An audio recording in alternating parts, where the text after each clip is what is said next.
There are many ways at which our culture or society enhances or contributes to this social issue of child sexual abuse.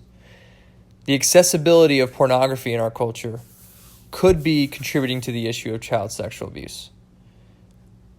Pornography is more accessible than ever. It's accessible via internet, it's accessible on our phones, on the TV, obviously through magazines, when several decades ago there was only one or two different ways of accessing these things. Now they're accessible from multiple different ways.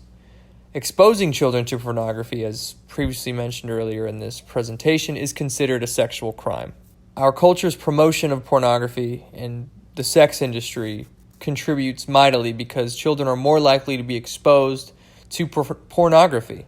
Another way at which we alienate, oppress, or marginalize child sexual abuse is the lack of trust in children. Minors may make a comment about an adult doing something to them, and we are quicker to believe that the story was made up, or that the story didn't happen, or that this child is lacking judgment.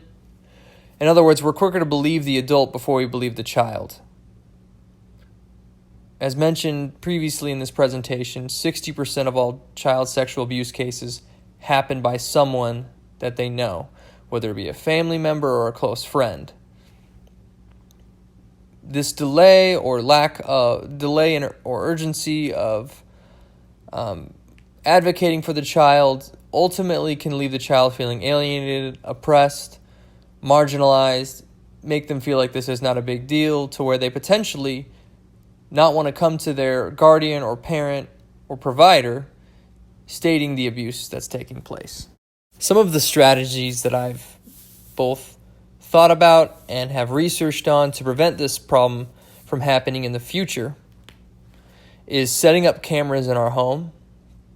So if we have a babysitter or a child caregiver, we can set up cameras in our home. They're more accessible now than ever, when before they used to be very expensive. Now cameras can be purchased and set up. There's many different types of qualities.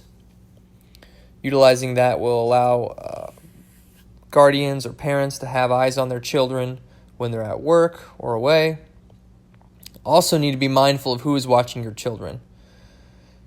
Now, this person who's watching your children may be someone you trust, but I think asking the question, how long have you known this person? Is this person someone you've known for a month, 2 months, 6 months, or is this someone you've known for several years?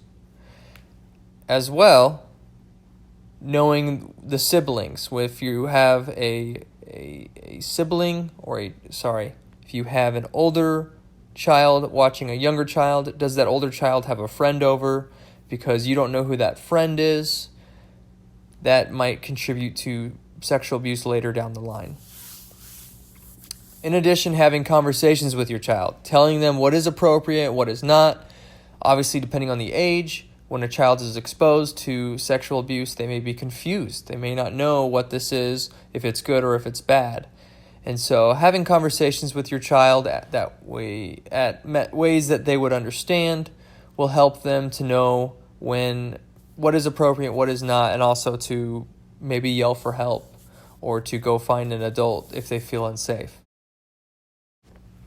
Strategies that we can use to respond to child sexual abuse, based upon the research I've done and just my own thinking, the best interventions that I can come up with, or the strategies that I feel like we can use, are to talk with a counselor, to talk with a provider, because more often than not, the abuse took place with someone of trust, a family member or a sibling or a friend, and therefore the trust is strained in the family dynamic. So we need to bring in a trained counselor, someone who can be a mediator, who can provide family counseling, provide help, and also teach coping skills for the child, because the child normally seeks the parent or seeks the adult. But if the parent or the adult is the one who did the abuse, the child has nowhere safe to go. So the child needs to be acclimated to a safe environment with a safe person.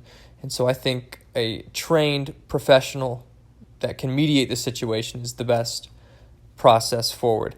As well, Doing this will allow the child to vent their emotions, allow the adult to vent their emotions.